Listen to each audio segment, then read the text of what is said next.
Alle inwoners en bedrijven op Curaçao dienen belasting te betalen over hun inkomen. Met de belastinggelden kan de regering haar taken uitvoeren.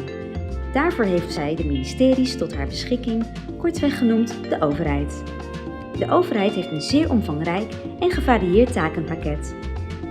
Tot de taken van de overheid behoren onder andere het bijhouden van de NAW-gegevens van alle inwoners van Curaçao en het uitgeven van officiële documenten, zoals een paspoort, identiteitskaart en een rijbewijs. Ook verstrekt de overheid uitkeringen en andere sociale voorzieningen aan degenen die niet in hun eigen levensonderhoud kunnen voorzien. Verder behoort de overheid te zorgen dat de bevolking de kans krijgt op goede scholing door onder meer regels te stellen voor onderwijs, te zorgen voor schoolgebouwen, toe te zien op de kwaliteit van het onderwijs en erop toe te zien dat jongeren naar school gaan.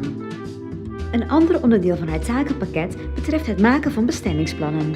In deze plannen staat welk gebied van Curaçao bestemd is voor woonhuizen, welk deel natuurgebied is en welk deel bestemd is voor bedrijven. Tot het takenpakket van de overheid behoort eveneens de zorg voor goede infrastructuur. Dat houdt in het aanleggen en onderhouden van straten, wegen en voetpaden. De gezondheid van de bevolking behoort ook tot de zorg van de overheid. Er behoren voorzieningen te zijn voor zieke mensen, zoals beschikbaarheid van ziekenhuizen en van medicijnen. De overheid heeft ook een taak met betrekking tot het milieu. Ze behoort uitvoering te geven aan de Milieuverordening en zo onder andere milieuvervuiling tegen te gaan. Het bevorderen van de economie is eveneens een taak van de overheid. Dit doet zij onder meer door het opstarten van economische projecten en het bevorderen van toerisme. Een zeer belangrijke taak van de overheid betreft tot slot de zorg voor de veiligheid van de gemeenschap. Daarvoor moet de overheid ervoor zorgen dat de rechtsstaat naar behoren functioneert. Zo behoort er politie te zijn en behoort deze erop toe te zien dat de regels door de burgers worden nageleefd. Jaarlijks maakt de regering een begroting op met de beleidsplannen van de overheid en een raming van de uitgaven om deze plannen te realiseren.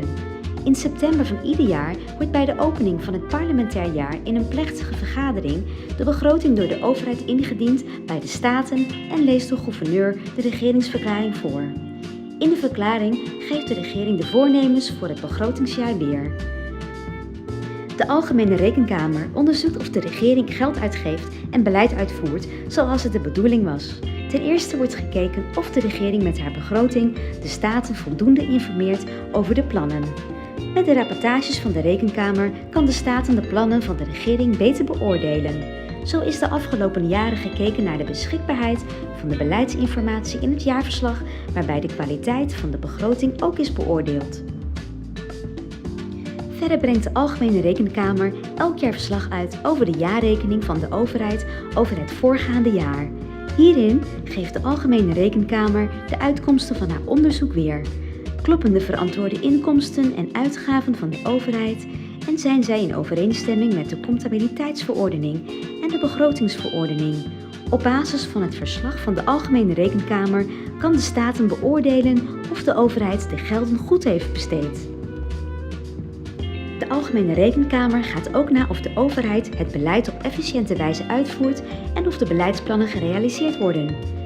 Daarbij kijkt de Algemene Rekenkamer naar diverse onderwerpen die onder het takenpakket van de overheid vallen. Zo is in de afgelopen jaren gekeken of de overheid aan de voorwaarden voldoet om uitvoering van milieu- en natuurbeleid mogelijk te maken, naar de knelpunten met betrekking tot de bouw van centrale huurwoningen, naar de totstandkoming van het beleid tot bevordering van de veiligheid op de weg, naar de doelmatigheid en uitvoeringsmaatregelen tot de bevordering van de veiligheid op de weg.